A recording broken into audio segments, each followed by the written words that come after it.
Par une nuit froide de février, une mère et une fille s'apprêtent à quitter discrètement l'Angleterre pour trouver refuge en France. Leur père et mari ne va pas embarquer sur le ferry.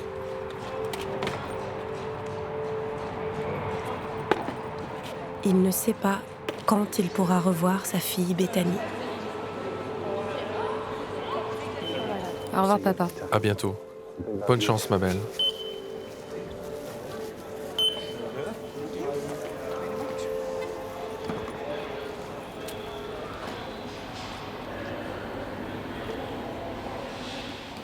Jane accompagne sa fille dans son exil français.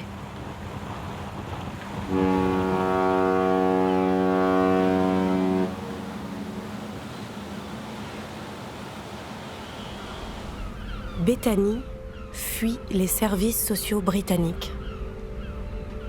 3 semaines plus tôt, l'administration l'a menacée de lui enlever son premier enfant, dès sa naissance, à la maternité. Ça va aller. Je ne veux pas retourner en Grande-Bretagne. Ce n'est pas sûr ici, non. Les services sociaux veulent me prendre mon bébé. Alors c'est le seul choix que j'ai si je veux devenir mère. J'ai l'espoir que ma vie en France soit heureuse, juste heureuse, heureuse et en paix.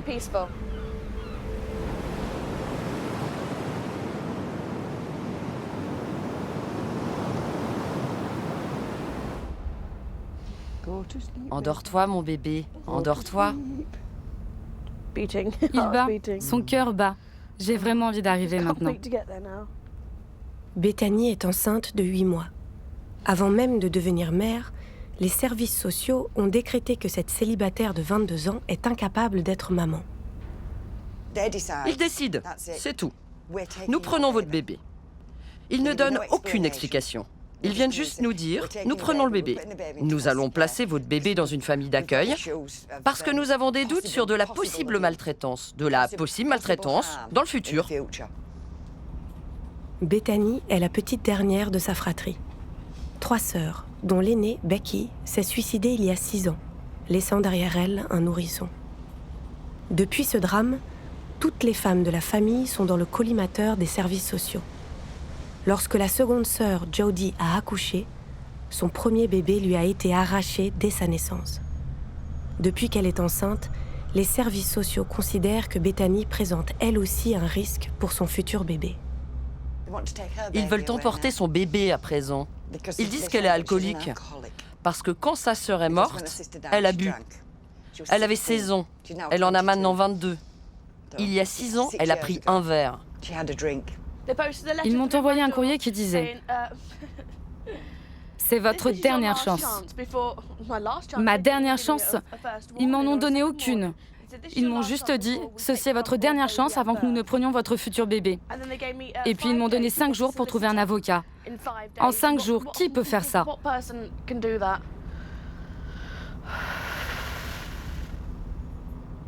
C'est à ce moment-là que nous avons décidé de partir. Comme Bethany, des centaines de femmes ont déjà fui l'Angleterre pour ne pas perdre leur bébé. Celles qui n'ont pas perçu la menace des services sociaux les ont perdues, définitivement. Elles ont été privées de leurs enfants pour une faute qu'elles n'ont pas commise.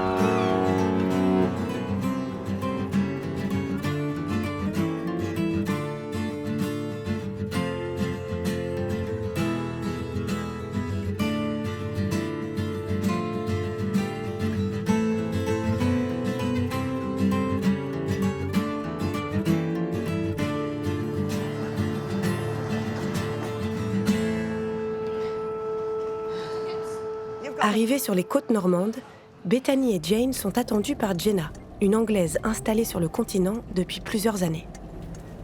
Jenna a fui l'Angleterre après que les services sociaux ont privé cette mère célibataire de ses 3 premiers enfants. Salut, ça va? Alors, comment s'est passé le voyage? Très stressant. Bonjour, enchantée. Bonjour, très heureuse de te rencontrer. Ah, moi aussi, vraiment.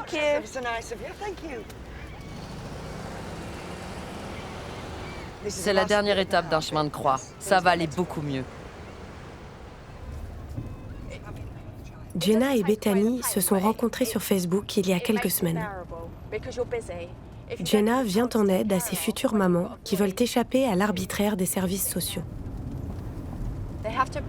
Elles doivent prouver qu'elles ne sont pas handicapées mentales ou trop handicapées physiques pour être en mesure de prendre soin de leur enfant. Les gens comme moi doivent prendre leurs décisions en connaissance de cause pour dire si on pense qu'elles peuvent le faire. Elles doivent aussi prouver qu'elles ont des ressources et être en mesure de payer leur loyer, de payer leurs factures et de se débrouiller à l'étranger. Et aussi d'avoir la confiance nécessaire pour être capable d'apprendre une nouvelle langue et commencer une nouvelle vie. Parce que c'est un choix pour la vie.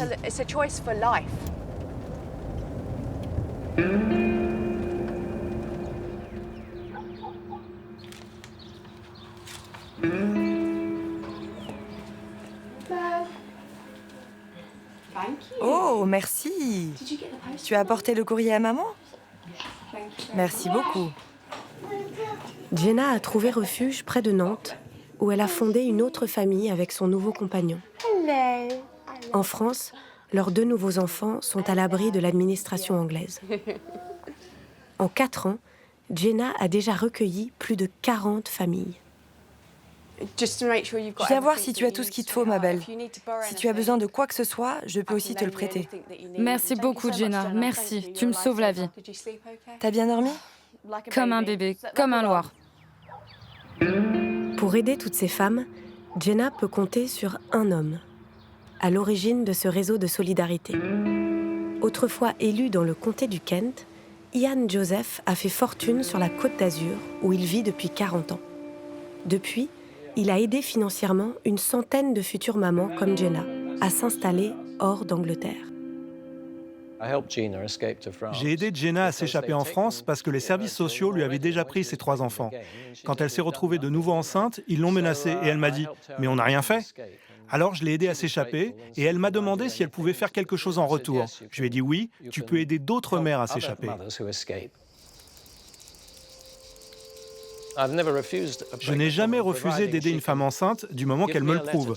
Elle doit me transmettre le document des services sociaux qui menace de prendre ses enfants et elle doit me prouver qu'elle est prête à s'échapper et non pas à partir en vacances.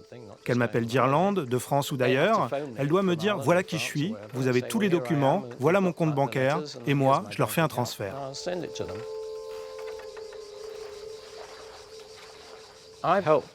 J'aide les parents dont les enfants sont pris par les services sociaux et qui n'ont commis aucun crime, punis sans avoir commis de crime.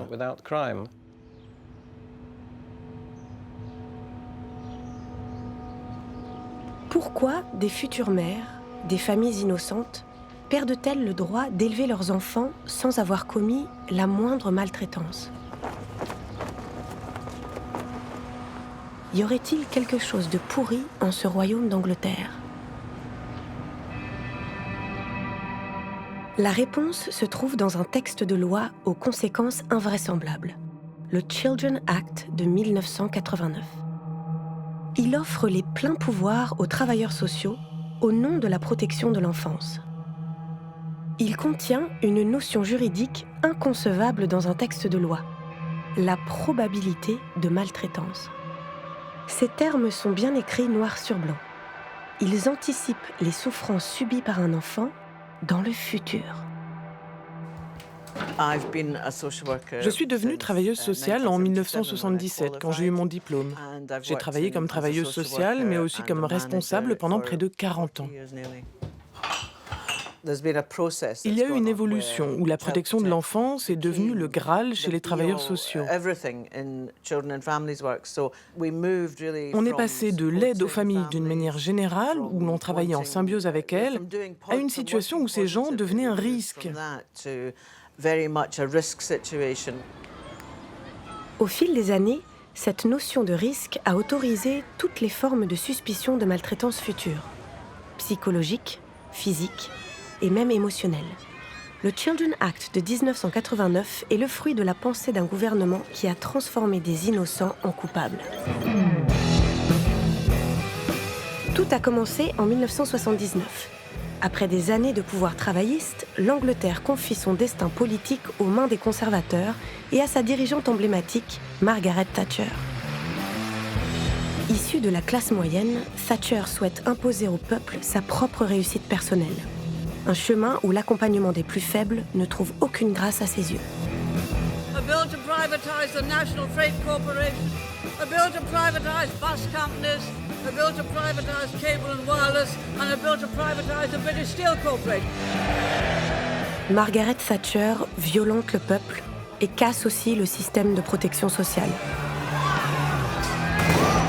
L'Angleterre abandonne ses pauvres et les transforme en suspects.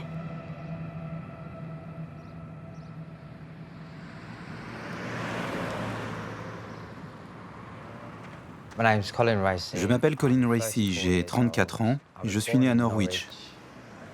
J'ai toujours eu une éducation heureuse.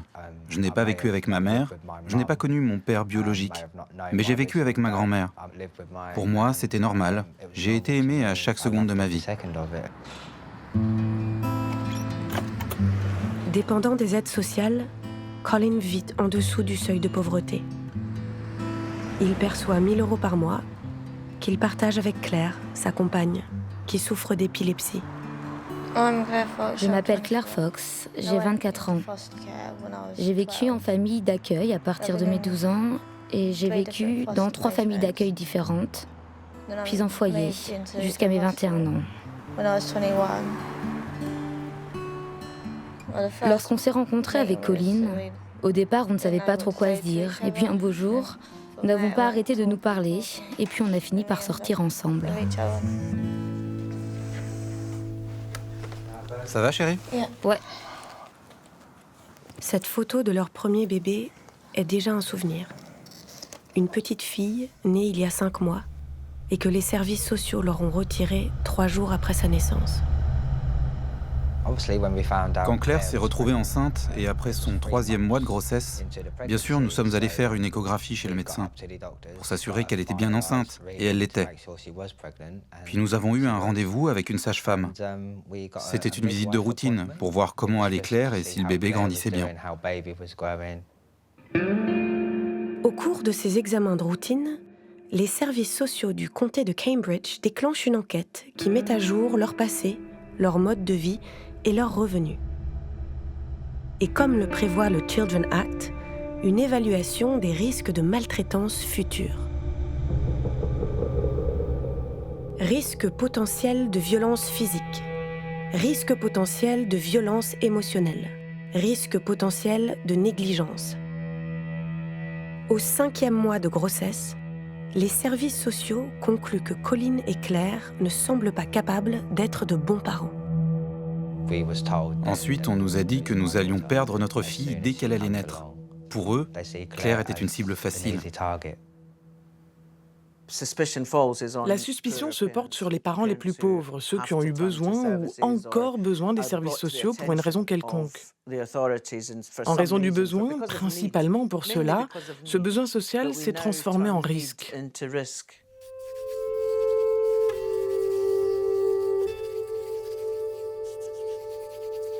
À 3 heures du matin, Claire a commencé à ressentir des douleurs à l'estomac. C'était l'annonce de l'arrivée de notre bébé. Sur le chemin de l'hôpital, Claire a demandé à l'ambulancier si elle pouvait prendre ses comprimés contre l'épilepsie. Il a dit non.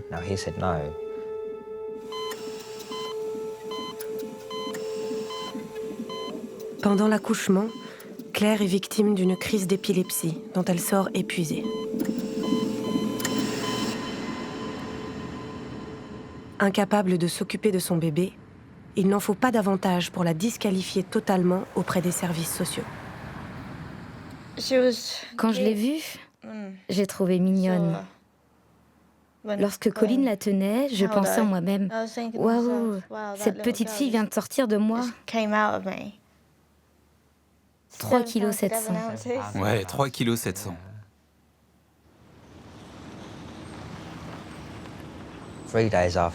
Cela faisait à peine 3 jours que nous faisions connaissance. On commençait à prendre nos marques avec notre bébé. Un avocat vient nous voir avec des papiers et nous dit « Voilà, c'est une ordonnance provisoire, une demande de placement pour votre fille. » Débarque alors un travailleur social qui, tout d'un coup, nous demande de mettre tout de suite notre fille dans un siège auto. Et il nous dit Si vous vous opposez à cela, la police est déjà là pour vous arrêter. Nous avons regardé impuissants notre fille quitter l'hôpital, emportée par des travailleurs sociaux.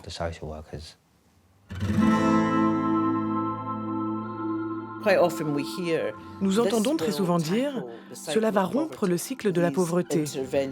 Mais ces interventions où les enfants sont retirés avant que le préjudice ne soit causé n'ont pour effet que de blâmer les pauvres pour leur seule pauvreté. En fait, on est en train de dire que si seulement les parents étaient plus instruits, ils feraient des choix différents, leurs enfants vivraient de meilleures expériences, ils ne seraient pas pauvres.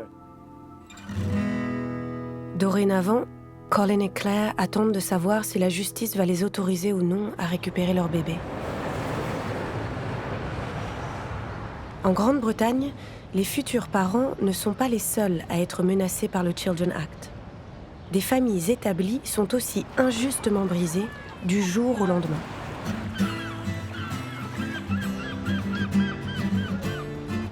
La vie de Nikki et Mark a basculé en octobre 2003. Leur fils cadet de 18 mois présente alors d'étranges symptômes qui les conduisent à l'hôpital. Le 30 octobre 2003, nous nous sommes rendus à l'hôpital de Norwich. Là, les médecins ont fait passer à notre fils des radios, des tests sanguins et toute une série d'examens. C'est le lendemain que le cauchemar a vraiment commencé. On nous a coincés dans une salle à part pour nous dire que quelqu'un avait regardé les radios de notre fils et qu'on avait trouvé une fracture inhabituelle à sa cheville. Il n'y a pas pire cauchemar pour des parents que de se trouver à l'hôpital avec un enfant malade et d'entendre les services sociaux vous demander de les suivre pour vous parler à l'écart.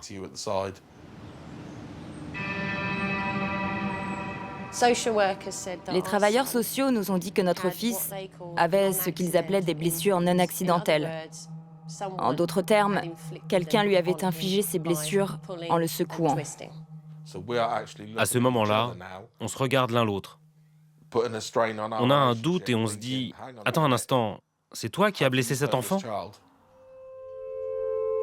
Quand la suspicion s'abat sur eux, Nikki et Mark sont mariés depuis 3 ans.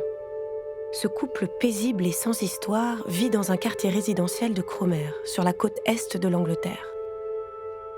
Ils y élèvent 3 enfants, leur fille aînée de 3 ans, leur bébé de 3 mois que Nikki allait encore et leur petit garçon de 18 mois examiné à l'hôpital. Les travailleurs sociaux nous ont dit « Vous avez une explication ?» Nous ne savions pas ce qui se passait. Nous savions qu'il était malade. Nous l'avions d'ailleurs amené à l'hôpital pour cela. Nikki a mentionné le fait que dans la famille, nous avions les os fragiles. Et ils ont immédiatement rejeté cette possibilité. Sans chercher plus loin, les services sociaux du comté de Norfolk accusent Nikki et Mark d'avoir battu leur fils cadet. Leurs 3 enfants sont immédiatement placés en famille d'accueil. Nikki et Mark n'ont même pas pu s'expliquer. Sans pouvoir prouver leur innocence, ils rentrent chez eux, seuls. 3 semaines seulement après leur visite à l'hôpital. Quand vous rentrez chez vous et que vous vous posez, vous êtes assis en silence, sans le bruit que font habituellement 2 enfants et un bébé qui pleure dans une maison de famille. Une famille normale. C'était juste le silence. Et ce n'est pas le meilleur sentiment au monde de remarquer que vos enfants ne sont plus là. Ce qui m'a le plus surprise quand ils ont pris notre bébé de 3 mois, c'est qu'ils ne m'ont même pas demandé combien de fois par jour je le nourrissais et en quelle quantité. À l'époque, je l'allaitais encore et de devoir m'arrêter de le nourrir est l'un des pires maux que je pense avoir vécu. Le lait était toujours là et à cause de cela, j'étais encore plus consciente du fait qu'il n'était plus là avec les 2 autres. Tout était si étrangement calme. Pour être honnête, je ne sais pas comment nous sommes arrivés à traverser cette épreuve. Le malheur qui vient de s'abattre sur la famille de Nikki et Mark n'est pas le fruit du hasard. 2 ans plus tôt, les autorités britanniques ont intensifié le recours aux futurs risques de maltraitance depuis qu'un terrible fait divers a secoué le pays tout entier.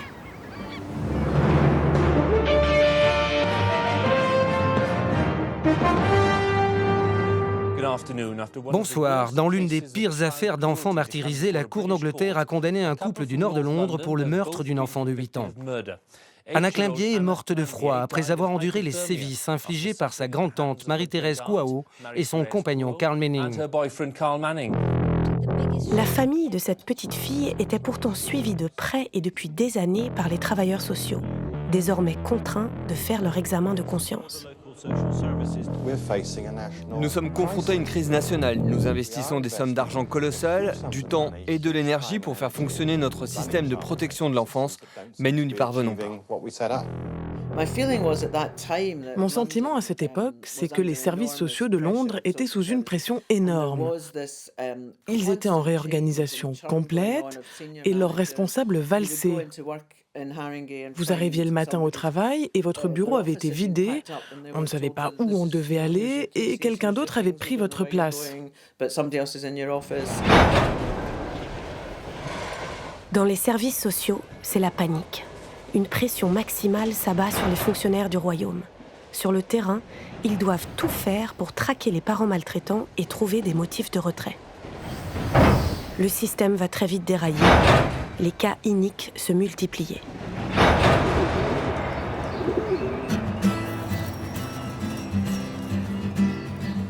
C'est dans ce contexte que Jackie et John ont perdu leurs 2 garçons.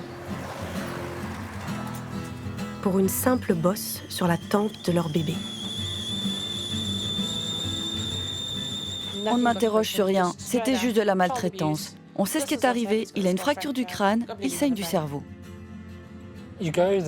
Vous allez à l'hôpital, vous attendez de l'aide, et ils se tournent vers vous, vous pointent du doigt et vous disent « Vous êtes un bourreau d'enfant ». Ça n'a aucun sens.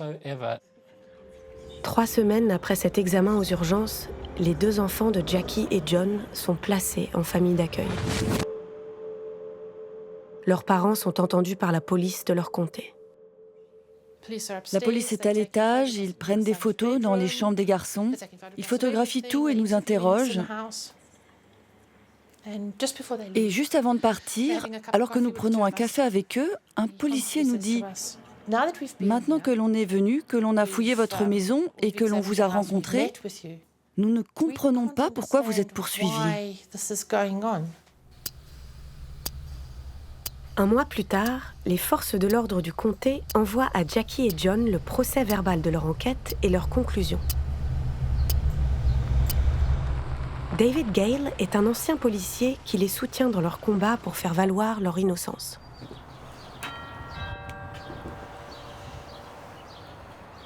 Ce qui est frappant, ce sont les 3 dernières lignes du rapport. Il est écrit là, j'ai reçu un ordre de la police judiciaire et cet ordre dit qu'il faut arrêter les poursuites. Aucune suite à donner, c'est sans équivoque. Dans une certaine mesure, il y a eu des pressions sur les services sociaux. Ils ignorent trop souvent les preuves pour des questions de sécurité, pour éviter les erreurs. Vous savez, il y a eu un glissement dans ces services. On est passé de la prise en compte objective des faits à « prenons toutes les précautions possibles pour ne pas se faire sanctionner ». Les décisions des services sociaux ont plus de poids que celles de la police. Si un travailleur social est cité comme témoin à la Cour des affaires familiales, son témoignage surpasse les preuves de la police, à chaque fois.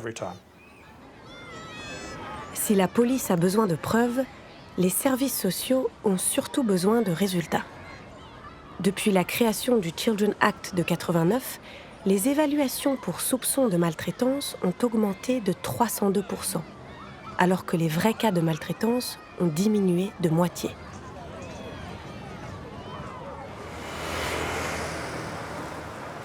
Pour contrôler cet excès de zèle des services sociaux, la justice ne dispose que de 26 semaines. En résumé, ces cas doivent être traités en 26 semaines. C'est un temps de travail très très serré. Avant d'aboutir à l'adoption, vous avez une décision préliminaire à prendre.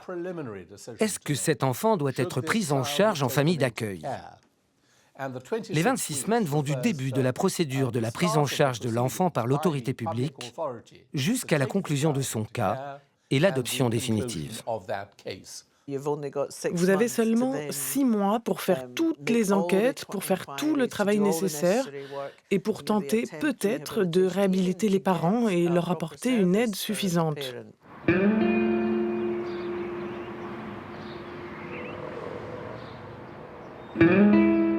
Pendant ces 6 mois, Colin et Claire ont dû suivre des cours de parentalité. Une sorte d'examen pour décrocher le droit de récupérer leur enfant. Nous avons été inscrits à un cours de compétences parentales. Ils prenaient des notes, ils parlaient de la manière dont un enfant réagit, comment les nouveau-nés réagissent, comment savoir quand ils ont faim, quand ils sont fatigués, quand ils ont besoin qu'on change leur couche, quand ils sont malades. Comme notre fille était placée en famille d'accueil, nous étions les seuls parents à faire cela sans notre bébé. Malgré ces conditions kafkaïennes, Colin et Claire ont décroché leur diplôme de bons parents.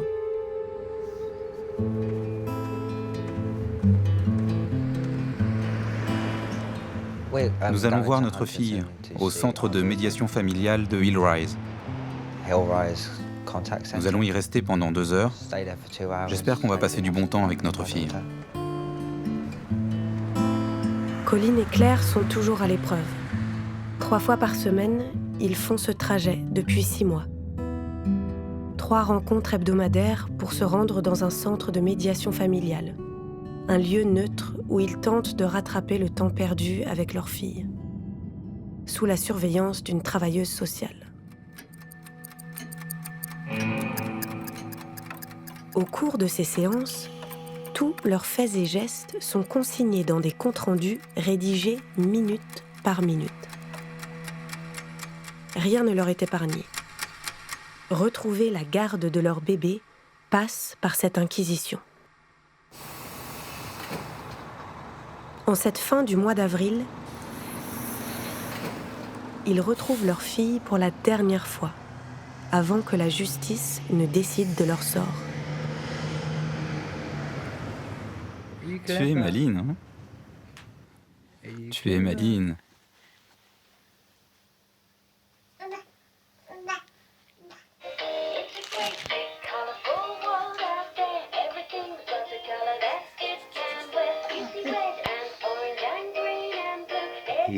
Oui, je te vois. Je te vois.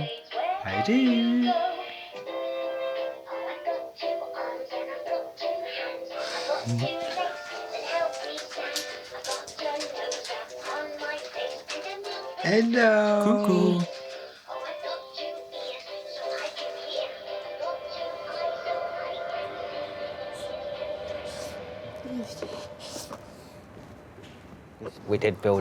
Nous avons réussi à construire une relation avec elle. On a vraiment essayé et nous l'avons fait.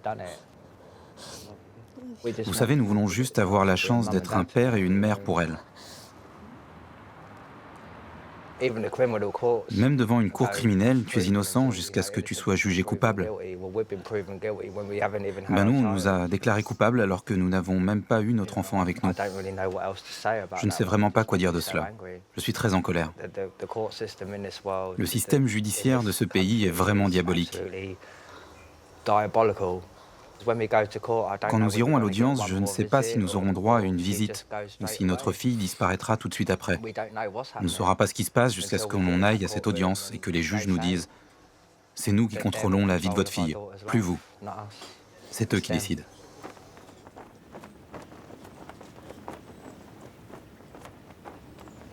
Dans 3 jours, Colin et Claire vont se retrouver face à leur juge.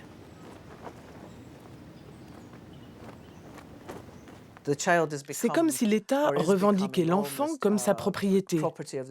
C'est comme si l'État avait décrété que les enfants doivent accomplir certains parcours, des chemins que leurs parents doivent leur faire emprunter, ou alors ils en sont écartés.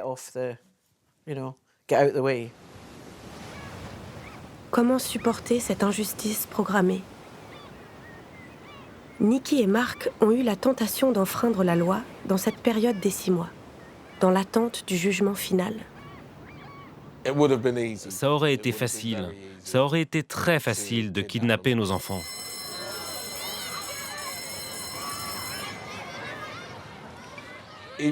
Même si on savait très bien qu'il n'y avait pas d'issue possible, que c'était une impasse. Mais on voulait essayer de rester dans les clous en essayant de travailler avec les services sociaux. Un jour pourtant, on était à 2 doigts de le faire. J'ai vraiment pensé les prendre et les emporter avec moi. Il aurait été facile de les mettre simplement dans la voiture et de conduire, mais on serait allé où? Nous n'étions même pas autorisés par la loi à dire quoi que ce soit, à qui que ce soit qui nous interrogeait sur nos enfants. Nous devions mentir. Vous savez, ils ne voulaient même pas qu'on parle à nos familles qui se demandaient ce qui se passait avec nos enfants. Je me suis fait la promesse que tout le monde allait tout savoir sur ce qui s'était passé. Et en plus, on était accusés de quelque chose que nous n'avions pas fait. Alors pourquoi j'aurais dû mentir? Pourquoi j'aurais dû mentir à ma famille et à mes amis alors que je n'avais rien fait de mal?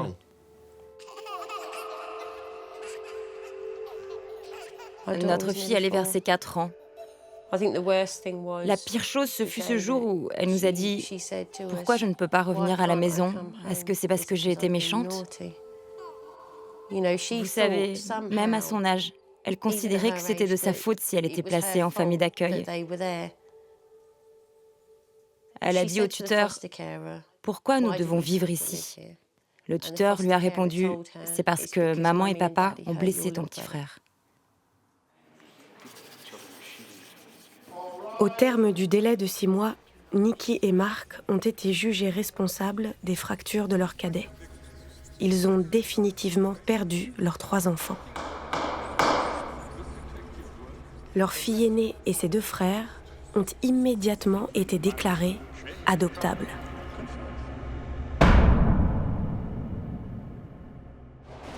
Pourquoi une telle précipitation?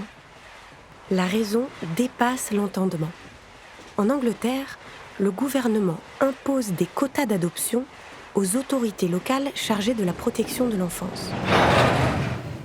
Des objectifs sur le nombre d'enfants à faire adopter pour chaque comté. Une obligation de résultat déterminée à l'avance. À partir de l'an 2000, toutes les autorités chargées des services de l'enfance ont reçu l'ordre d'augmenter le nombre des adoptions autant que possible, par tous les moyens possibles. Et il y a clairement des cas où des travailleurs sociaux ont fabriqué des preuves dans le but de trouver des enfants à adopter. Pour inciter les comtés à atteindre leurs quotas, les travaillistes au pouvoir ont imaginé un système de primes. Plus le nombre d'adoptions augmentait, plus le budget des autorités locales grossissait, parfois de plusieurs millions de livres. C'est comme avec les objectifs de recyclage des déchets. Si les comtés recyclent plus de déchets, ils sont récompensés. De la même manière, il y a des objectifs pour recycler les enfants, pour les prendre d'une famille et les mettre dans une autre. Depuis 2008, ce système a empiré. Si les comtés n'atteignent pas leurs objectifs, ils passent dans le rouge et perdent de l'argent.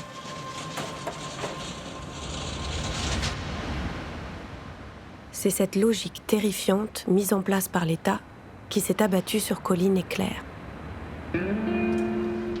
Ce lundi, pour leur première audience au tribunal, ils vont se présenter sans avocat. La veille, ils ont été conseillés par Ian Joseph, le bon samaritain fortuné qui vient en aide à ces familles injustement accusées. Ils n'ont pas l'air très riches et font partie des classes sociales défavorisées. Claire a de temps en temps une crise d'épilepsie, mais rarement, parce qu'elle prend ses médicaments. Il n'y a aucune preuve que Colin ou Claire ont frappé leur bébé, aucune preuve qu'ils ont la moindre intention de le faire. Pendant plusieurs heures, Colin et Claire ont tenté de convaincre leurs interlocuteurs qu'ils peuvent être de bons parents. Je les ai regardés en souriant. J'ai répondu à toutes leurs questions pour ma défense. J'ai agi comme un professionnel en étant courtois et en serrant les mains de tout le monde. J'ai vu sur le visage du travailleur social et celui du juge aussi que j'avais la bonne attitude.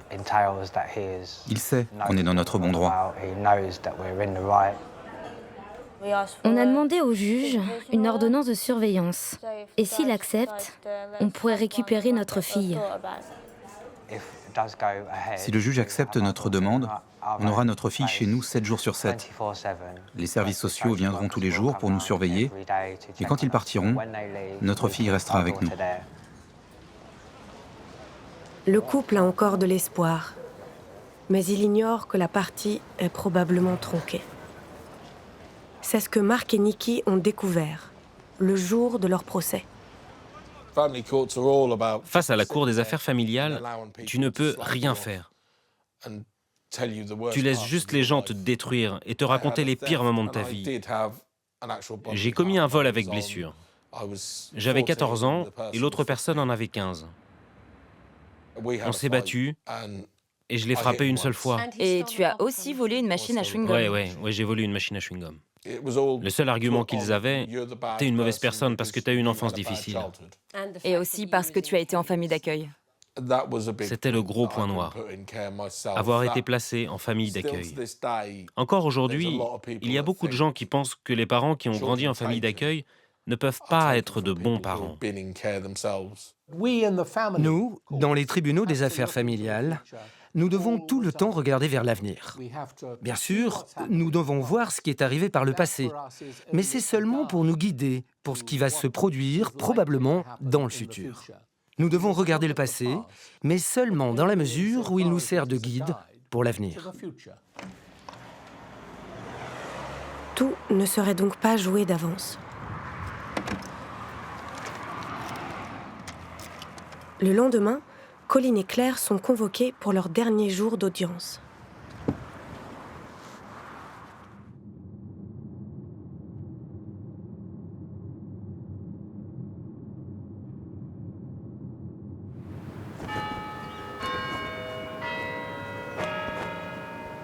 Cette fois-ci, ce sont les travailleurs sociaux qui vont prendre la parole.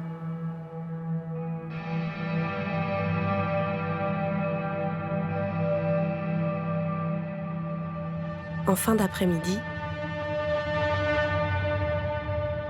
le verdict est tombé.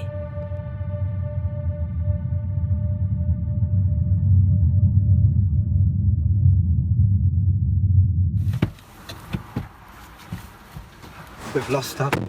They took her all away. They said that we can't take care of her and we just can't take care of her emotional needs, and they took her for adoption.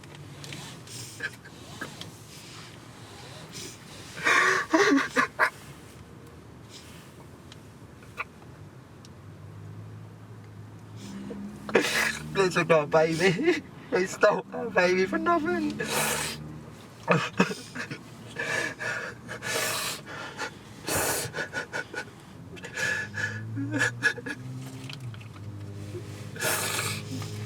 I'm not giving up on her. I'm not at all. I'm not giving up on our little girl. I'm going to find her and I'm going to make sure she knows that we love her.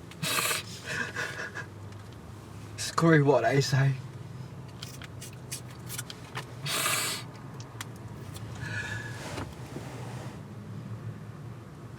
I'm going to find her. I'm going to find her through these adoption agencies, and soon as she's old enough, I'm going to keep these reports and show her that we were there for her and don't take notice of this and try and get back in her life. Be there for her, no matter what, no matter if she's angry at us or what. I will. If it's the last thing I ever do on this earth, I will.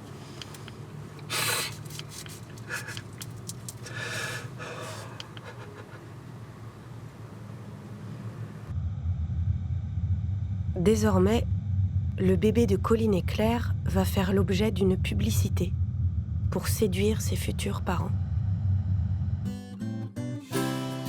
En Angleterre, les enfants à adopter sont exposés à visage découvert sur des catalogues et des sites internet. Nous les avons masqués. Hélène a 3 ans et je m'occupe d'elle depuis 13 mois. Hélène est marrante et attachante. Elle attend juste d'être accueillie dans un foyer stable au sein d'une famille aimante.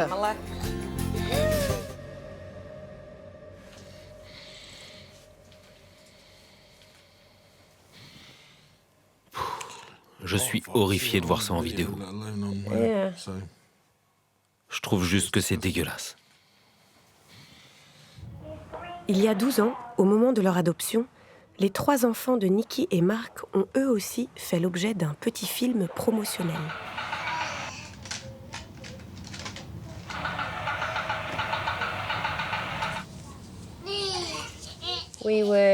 On nous a donné une cassette VHS. Le travailleur social nous a dit que nous pourrions la garder comme souvenir. Ils avaient utilisé cette vidéo pour la montrer aux futurs adoptants, comme publicité, pour voir si quelqu'un aimerait adopter nos enfants. C'est comme un supermarché qui fait de la pub pour des haricots. Bah là, ils ont fait de la pub avec nos propres enfants. C'est à Cambridge que le bébé de Colin et Claire a aussi été exposé sur les étalages de cet étrange supermarché. Nous nous sommes fait passer pour des parents adoptants dans l'agence qui a pris en charge son adoption. Les travailleurs sociaux y appliquent des méthodes qui s'apparentent au commerce des animaux de compagnie. Ici, vous pouvez voir un bébé adorable. Mais il a une dystrophie musculaire dégénérative. Oui, je vois. Peu de parents souhaitent prendre le risque de l'adopter. Il y a aussi beaucoup de fratries de 3 enfants. Ceux-là sont en bonne santé, mais c'est très difficile de trouver des parents qui prennent 3 enfants en même temps. Ces enfants-là, on les met donc sur Internet.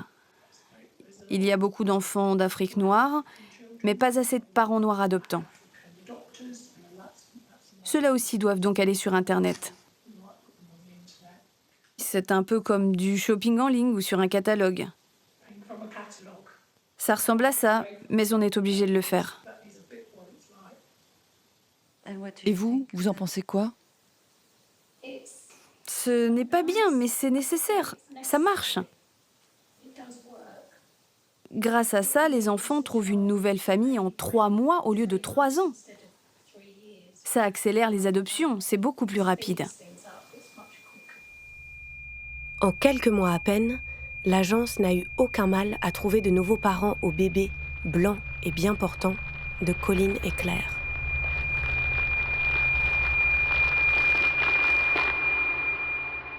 Cette pression exercée sur les travailleurs sociaux pour atteindre des objectifs d'adoption crée toute une série de problèmes. Il n'y a pas de parents adoptants pour les enfants plus âgés, les enfants handicapés, les enfants d'origine ethnique différente. Il n'y a pas de candidats pour ces enfants-là. En revanche, il y a beaucoup de volontaires pour l'adoption de bébés.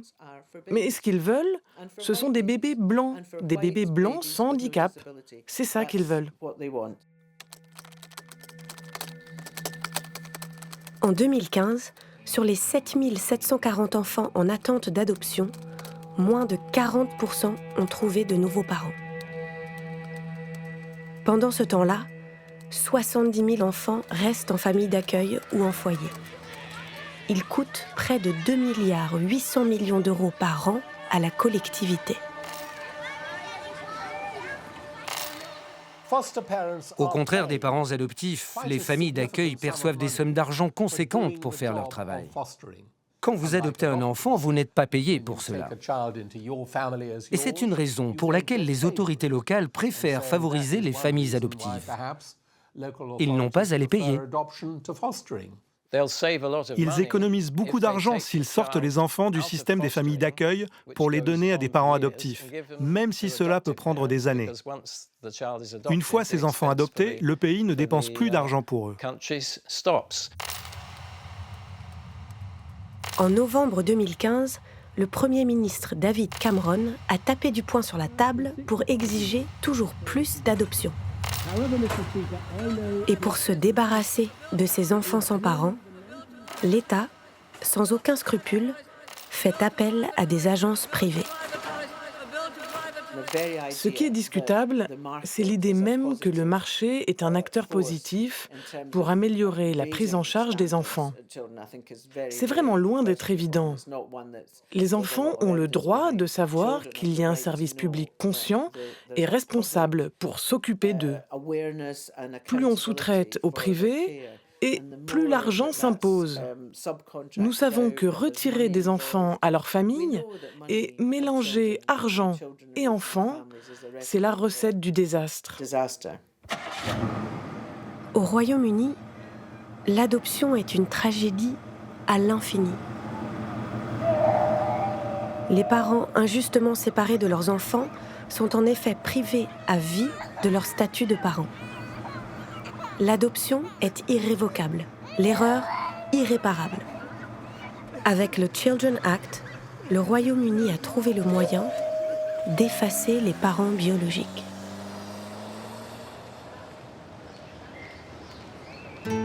Comment survivre avec le souvenir de ces enfants perdus dont les parents n'ont ni le droit de prononcer le prénom, ni de montrer le visage ?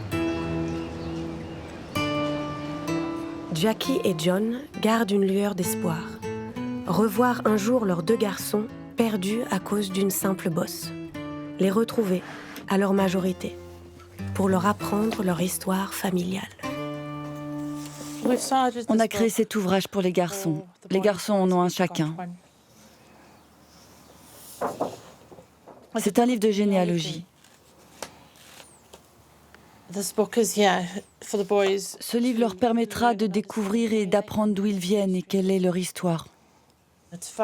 Ces photos, ces histoires expliquent d'où vient leur nom de famille, ce que leur prénom signifie et quelles sont toutes leurs origines à travers le monde. Un véritable livre de généalogie.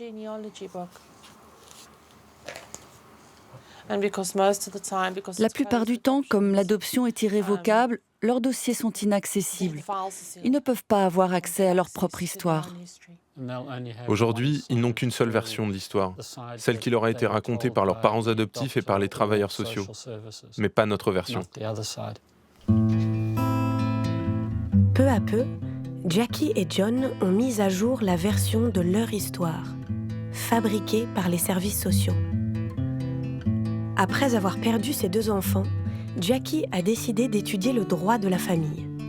Elle a aussi créé une association de victimes des services sociaux. Grâce à ce réseau et ses nouvelles compétences, elle a découvert que son dossier de maltraitance était un faux. La première pièce de ce dossier est tombée le jour de l'audience où ses garçons lui ont été retirés. À un moment, il y a une pause dans la procédure. Nous allons à l'extérieur et nous nous asseyons avec nos avocats. Et mon avocat me dit « Est-ce que vous connaissez ce document ?» Il s'agit d'un compte-rendu médical de suivi de grossesse, celui de son premier enfant. Jackie a une santé très fragile et de nombreux antécédents médicaux. La liste est si longue que la médecin ne la croit pas. Elle conclut que Jackie s'inventerait des maladies et elle s'inquiète des futures conséquences pour son futur bébé. Ce qui se passe, c'est qu'une fois que la médecin a quitté cette réunion en 2005, elle est retournée à son bureau, puis a rédigé une lettre pour les services sociaux, affirmant que j'étais une malade imaginaire. Depuis sa première grossesse, Jackie est donc fichée. 3 ans plus tard, quand elle se rend à l'hôpital pour soigner la bosse de son 2e enfant, elle est immédiatement accusée par les services sociaux de l'avoir gravement blessée. Depuis, elle a découvert que c'était une accusation truquée. J'ai fait une requête auprès de l'hôpital pour avoir tous les documents du dossier. Et l'hôpital m'a envoyé les documents qui ne m'avaient jamais été montrés durant toute la procédure.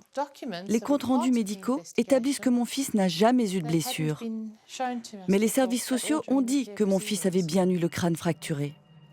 Et le tribunal aussi a dit qu'il avait des fractures du crâne.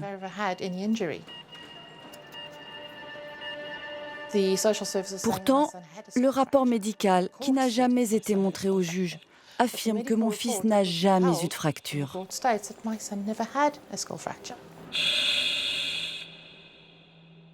Le problème, c'est que les juges n'acceptent pas que les familles aient le droit à des expertises indépendantes. Les juges pensent qu'il est suffisant de s'appuyer sur les expertises des services sociaux, alors que les services sociaux sont sous pression pour trouver des enfants à adopter.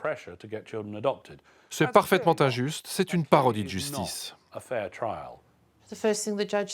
La première chose qu'a dit le juge dans sa décision concernant l'adoption, les mots qu'il a utilisés, c'était « La Cour des affaires familiales n'est obligée en rien ».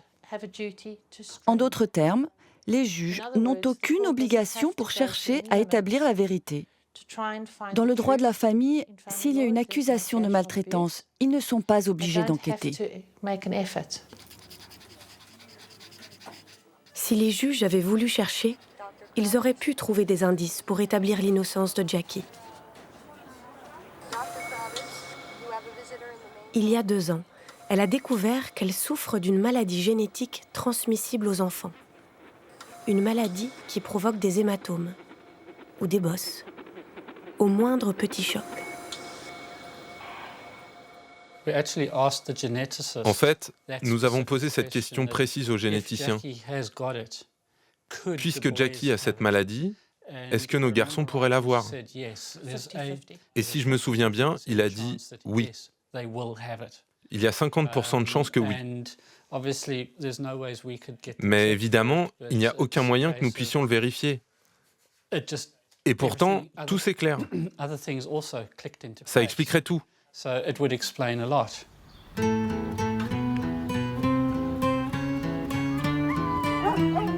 Aujourd'hui, Jackie et John s'accrochent à l'espoir de prouver que leur enfant était malade pour récupérer enfin leurs 2 garçons. Dans quelques mois, la justice acceptera peut-être de se pencher sur les preuves que Jackie a elle-même trouvées.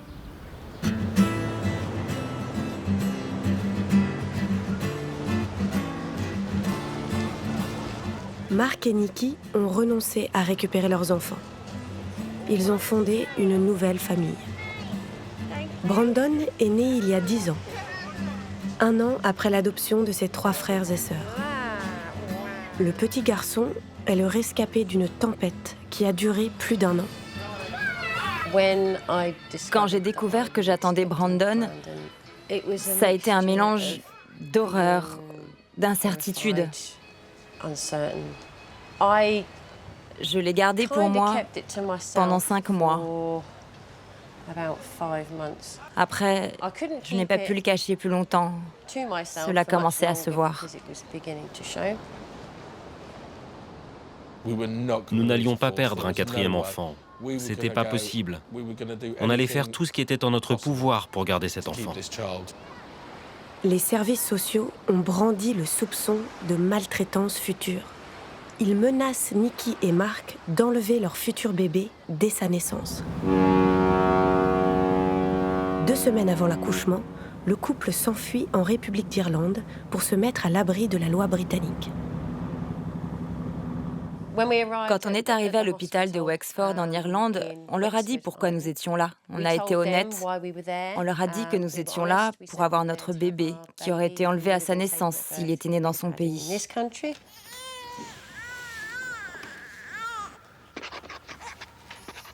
Nous nous sommes retrouvés avec 2 femmes policiers au pied de mon lit. Le directeur était là aussi. Il me lisait mes droits en m'expliquant que je n'étais pas autorisée à quitter l'hôpital. Et si je le faisais, ça serait sans mon bébé.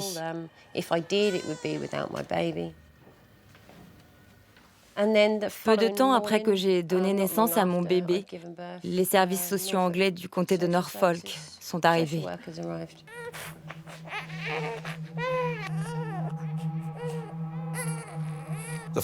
On a bien compris que si les services sociaux étaient venus nous pourchasser jusqu'ici, c'était pour nous manipuler, pour nous faire rentrer en Angleterre et pouvoir prendre notre enfant.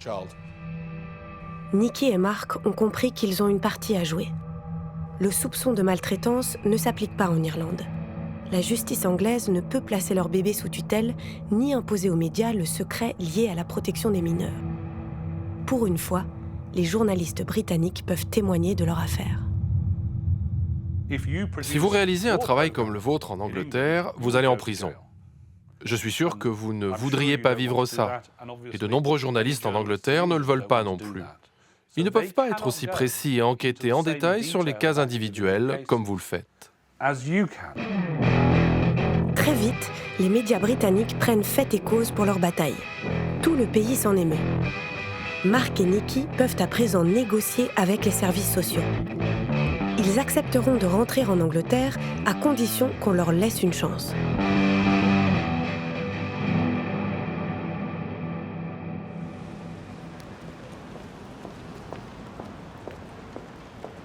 En juin 2006, ils retournent dans leur pays. Ils ont obtenu le droit d'être mis à l'épreuve dans ce centre où des familles suspectées de maltraitance sont enfermées. Quand je suis arrivée la première fois, c'était comme dans une prison. Vous êtes enfermés. Il y a des caméras dans les parties communes et il y a un surveillant qui vous parle dans des haut-parleurs placés dans les appartements. Ils peuvent donc tout entendre, tout savoir de vos faits et gestes. Ainsi, tout à coup, si un enfant pleure, ils peuvent surgir à tout moment pour voir ce qui se passe.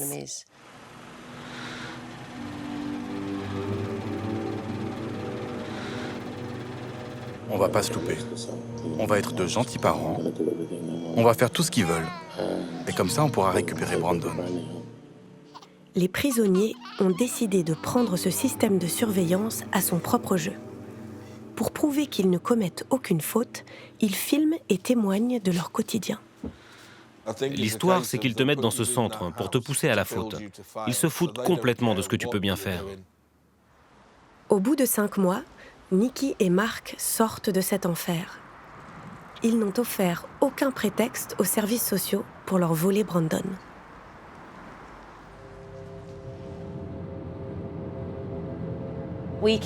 Nous sommes rentrés chez nous avec Brandon en octobre 2006, après 5 mois d'évaluation.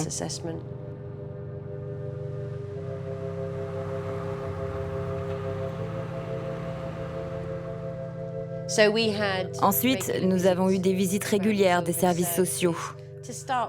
Au début, c'était tous les jours. C'était très intrusif. Mais peu à peu, ils sont passés à 3, puis 2 visites par semaine. Durant cette période, la famille est toujours sous la menace des services sociaux. Nikki et Mark vont devoir encore attendre 5 mois pour savoir s'ils pourront garder définitivement Brandon.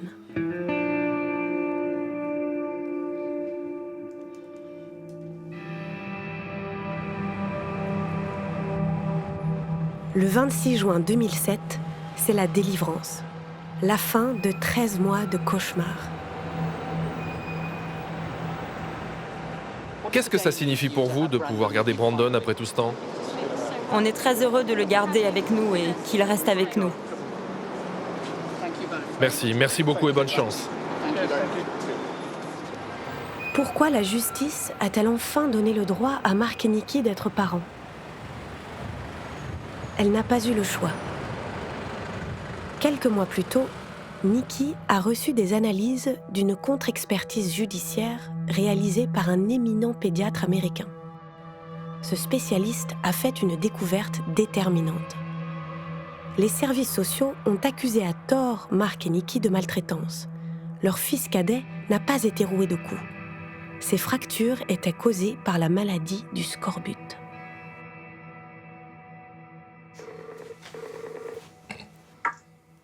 Bonjour. Hello.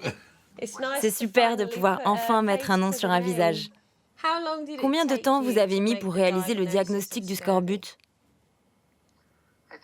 Je pense que cela m'a pris... Vous savez, j'ai travaillé sur ce cas probablement à peu près une semaine. Le temps de faire les recherches, d'analyser le dossier des radios. Et là, c'est devenu évident.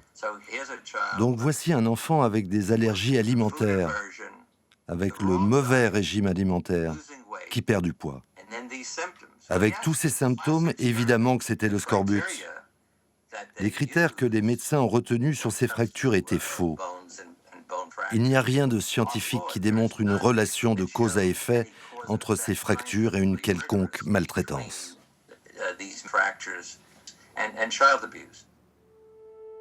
Ces allergies alimentaires, responsables du scorbut de leur cadet, Mark et Nikki en avaient pourtant parlé aux services sociaux, juste avant qu'ils ne leur retirent leurs enfants.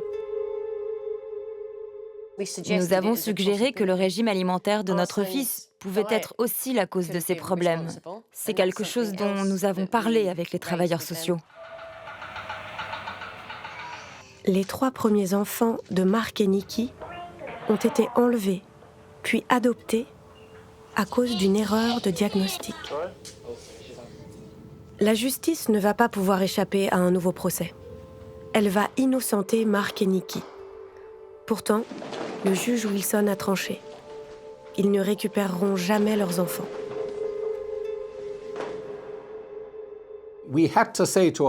Nous avons dû reconnaître que Monsieur et Madame Webster ont subi une grave injustice. Mais nous devons à présent nous concentrer sur ces enfants.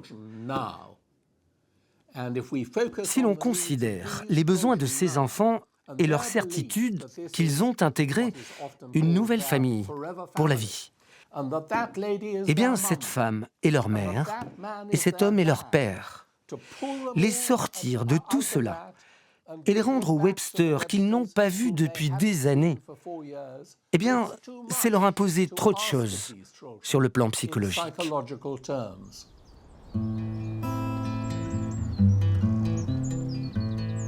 En fait, ils ont appelé cela une erreur judiciaire. Ce qui veut dire que quelque chose n'a pas tourné rond. Mais, oups, désolé, il n'y a rien que nous ne puissions changer. Vous perdez vos enfants. Et c'est honteux que rien ne puisse être fait pour rectifier cela. Le seul moyen serait de changer la loi sur l'adoption au Royaume-Uni. Et je ne les vois pas du tout faire cela prochainement. Un mois après le procès, Nikki a donné naissance à une petite fille, Cara.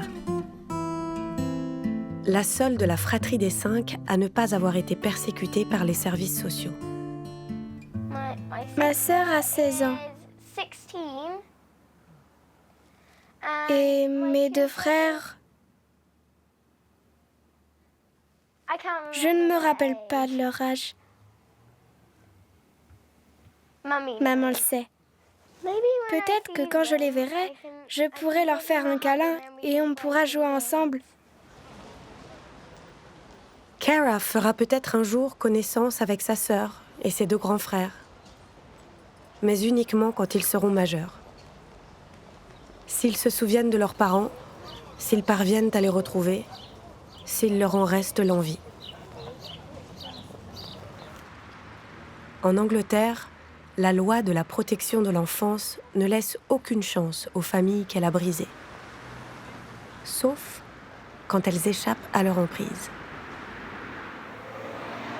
Le bébé de Bethany est né 5 semaines après son exil en France.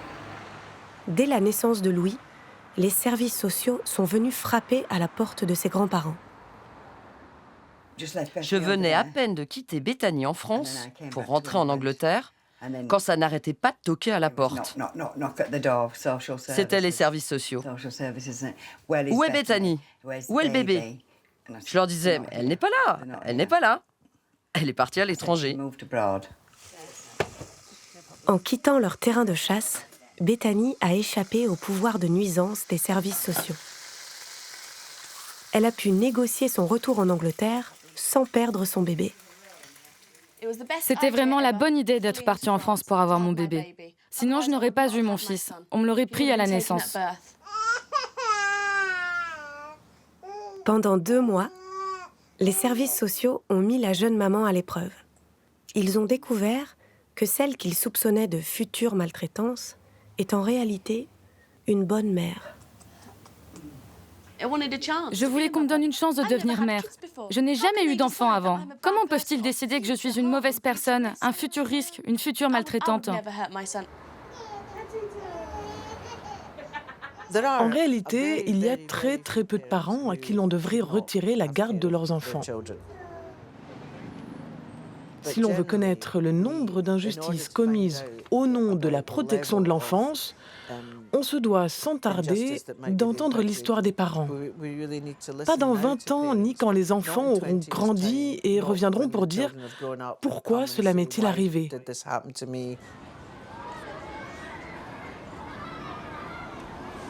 Aujourd'hui, plus de 2 millions d'enfants sont fichés par les services sociaux anglais. Cette machine à broyer les familles et à recycler les enfants continue de fonctionner de façon insensée, sans être remise en cause.